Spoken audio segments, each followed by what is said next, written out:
Well, this is a small article. I just wondered how occupied people react to the occupants during the time of the war.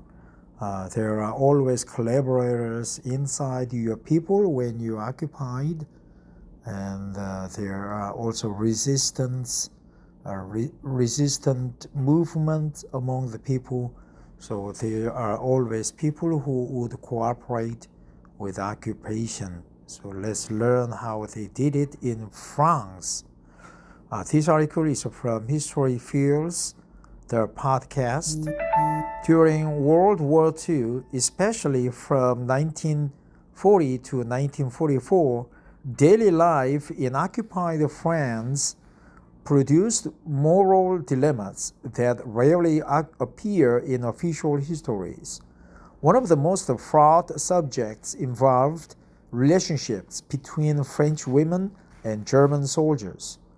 These connections ranged from genuine affection to reluctant arrangements made under strict rationing, constant surveillance, and the fear that came with living under a military occupation. The term horizontal collaboration emerged during the war, but it oversimplified a spectrum of human behavior shaped by power, scarcity, and emotional vulnerability. Images that show French women dressed in German uniforms reveal how complicated personal choices could become under occupation. To German soldiers, such relationships offered comfort and a sense of normalcy in a foreign land.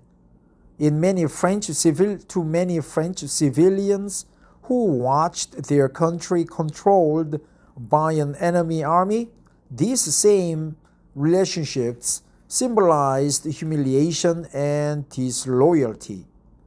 The meaning of these interactions depended entirely on the vantage point of the observer, right? So here,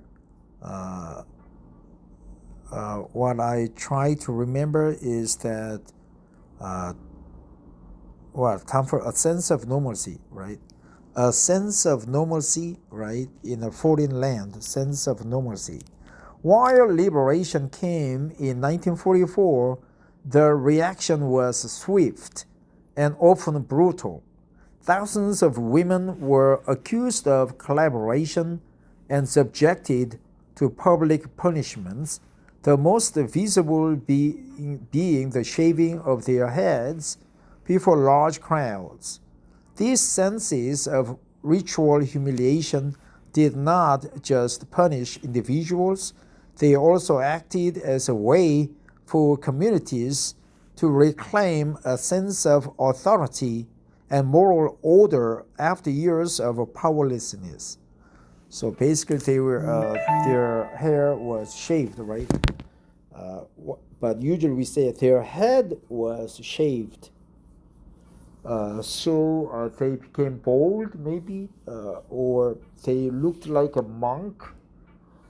But it just showed at the time there was no wig, so probably they had to endure several months of ridicules and disparaging comments from their neighborhoods because they collaborated. But they obviously offered a sense of normalcy to German soldiers. And that's it. French girls wearing their German boyfriends' uniforms during World War II, right? They had fun. Probably they had sex, and probably they had children between them. But that's one way to survive. But when it comes to a sense of normalcy and patriotism and loyalty to your country, usually they are punished, right? It's lucky that they were not executed, but their heads were shaved. and there's humility, right? Thanks for listening and have a great no humiliation day. Bye bye.